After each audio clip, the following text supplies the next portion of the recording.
এদিকে ট্রাম্প যে আলটিমেটাম দিয়েছেন ইরানের আয়াতুল্লাহ খমেনিকে নিঃশর্ত ক্ষমা চাইতে, আত্মসমর্পণ করতে।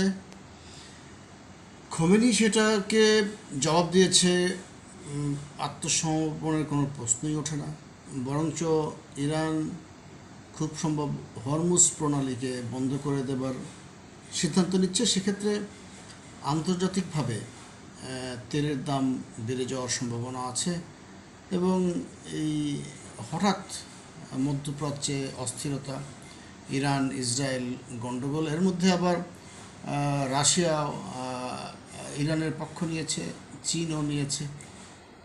সেক্ষেত্রে রাশিয়া তো ট্রাম্পকে এ ব্যাপারে জবাব দিয়েছে, একটি মানে এক ধরনের হুমকি মতো দিয়েছে। এখন দেখা যাক ট্রাম্প কী করে। ট্রাম্প আলোচনা এবং সংলাপের প্রস্তাবের পাশাপাশি প্রস্তুতি নিচ্ছে, তার শক্তি সঞ্চার করছে মার্কিন ঘাঁটিতে। এরই মধ্যে বাংলাদেশ প্রসঙ্গে বাংলাদেশের রাজনৈতিক নেতৃবৃন্দ ব্যস্ত আছে। বাংলাদেশের নির্বাচন পদ্ধতি, সেই ক্ষেত্রে মানে অনেক বিষয় ইন্টারনালি আমাদের দেশের অনেক বিষয় নিয়ে আলোচনা হচ্ছে। আন্তর্জাতিক বিষয়ে এখন এই মুহূর্তে বাংলাদেশের রাজনৈতিক দলগুলোর মধ্যে গুরুত্ব পাচ্ছে না। ঐক্যমত কমিশনের আজকের যে আলোচনা হয়েছে, সেখানে সবগুলো রাজনৈতিক দল তো কখনোই আমন্ত্রণ পায় না। তার উপর কিছু কিছু রাজনৈতিক দল যেগুলো আগেই তালিকাভুক্ত, তারা আলোচনা করেছে। এর মধ্যে অভিযোগ উঠেছে যে কাউকে কাউকে কথা বলতে সময় দেওয়া হয়নি এবং কোনো রাজনৈতিক দলকে বেশি সময় দেওয়া হয়েছে। এর পাল্টা পরিপ্রেক্ষিতে, পাল্টা উত্তর হিসেবে কেউ কেউ দাঁড় করিয়েছেন যে একটু বড় দলকে তো একটু বেশি খাতির করতেই পারে। যাই হোক, রাষ্ট্র যেন একটি মানে খাতিরের জায়গা ঠিক সেরকম না। বড় দল এবং ছোট দলের ব্যাখ্যা কী, সেই সংজ্ঞা কী, সেগুলো নিয়ে আলোচনা হওয়া দরকার। সবাইকে সমানভাবেই সময় দিয়ে ঐক্যমত্য কমিশনের উচিত হবে আলোচনাগুলো প্রাধান্য দেওয়া। তো যাই হোক, আবার হয়তো আগামীকালকেও বসবে ঐক্যমত্য কমিশন, তারপর সেখান থেকে তাদের সিদ্ধান্ত কি হয়, সেই সিদ্ধান্ত জাতি অপেক্ষা করছে জানবার জন্য। গ্রিন পার্টি বাংলাদেশ থেকে আমি চেয়ারম্যান রাজু আহমেদ খান দেখছি বাংলাদেশের রাজনৈতিক সংলাপ, ঐক্যমত্য কমিশনের আলোচনা এবং সেই সাথে আন্তর্জাতিক খবরগুলোর উপরে আমি দৃষ্টি রাখছি। হঠাৎ ট্রাম্প কেন পাকিস্তানের সেনাবাহিনী প্রধানকে ডাকলেন, তার সঙ্গে কী সব পরামর্শ হলো, নাকি কোনো ষড়যন্ত্র হচ্ছে, সেটি দেখার বিষয়। আর তাছাড়াও বাংলাদেশের অর্থনীতি কিন্তু তেলের দাম বেড়ে গেলে অর্থনীতি মানে ইতিবাচক কিছু দেখবে না। সেক্ষেত্রে আন্তর্জাতিকভাবে আমরা আমাদের পলিটিক্স ক্লাব থেকে বার্তা দেবার চেষ্টা করেছি যে stop war and start dialogue. যাই হোক, কি হয় যুদ্ধ পরিস্থিতি, সেটা দেখবার জন্য অপেক্ষা থাকবো এবং সেই সাথে বাংলাদেশের রাজনীতি কোন দিকে মোড় নিচ্ছে সেটাও দেখবার বিষয়। এখানে একটি প্রশ্ন উঠেছে যে কেমনে, কোন পদ্ধতিতে সাদেক হোসেন খোকার ছেলে ইশরাক মেয়র হিসেবে নিজেকে ঘোষণা করলেন এবং এবং যাকে বলে কোনোরকম শপথ ছাড়াই উনি দায়িত্ব দায়িত্ব নিলেন। এবং আজকে দেখলাম যে মশক নিধনের অভিযানে নেমেছে।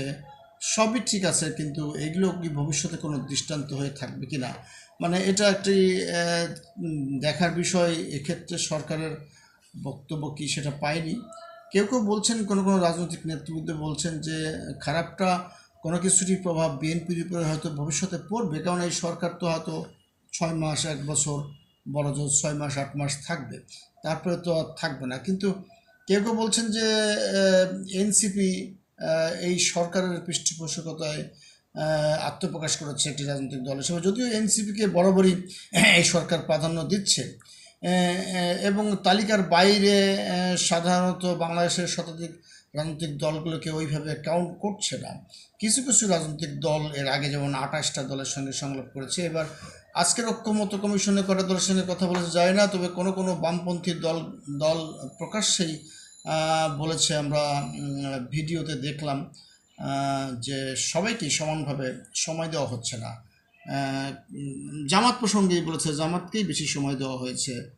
অনেক সময় মানে হয়তো সময়ের দিকটা বিবেচনা করে ছোট দল বড় দল এইভাবে গুরুত্ব না দিয়ে হয়তো রাজনৈতিক বিশ্লেষক কিংবা বর্ষিয়ান রাজনীতিবিদদের ক্ষেত্রে এমনটা হতে পারে।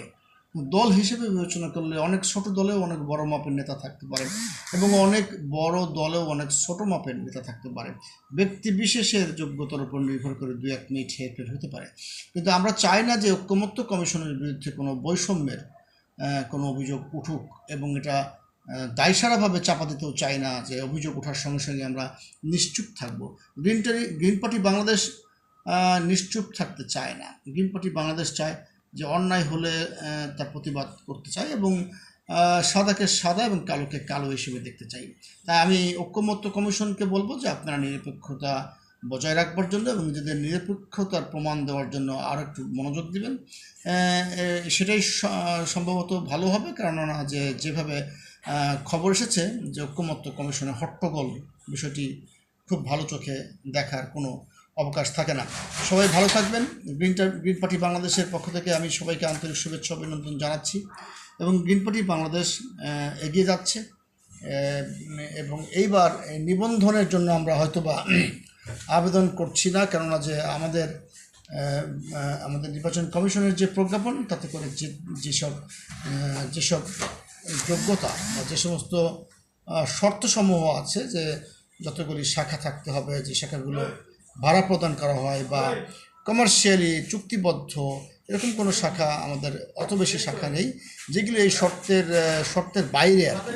তো যাই হোক, এই শর্ত সাপেক্ষে হয়তো কেউ আবেদন করছেন, কিছু কিছু রাজনৈতিক দলকে হয়তো নিবন্ধন দেওয়া হবে। আমরা হয়তো এই কিস্তি এইবার হয়তো আবেদন করতে পারছি না বা করব না, ভবিষ্যতে পূরণ করব বলে এই শর্তে অনেকে আবেদন করেছে, আমরা সেটা করছি না। ভবিষ্যতে যদি কোনো রকমের শর্ত শিথিল করা হয়, সেক্ষেত্রে আমরা আবেদন করবার চেষ্টা করব। সারা দেশব্যাপী মানুষের কল্যাণে আমরা কাজ করে যাচ্ছি এবং এই দেশকে একটি গণতান্ত্রিক ধারায় কল্যাণমুখী মানবিক রাষ্ট্র গড়ে তোলবার জন্য আমাদের চেষ্টা অব্যাহত থাকবে। সবাই ভালো থাকবেন। আসসালামু আলাইকুম।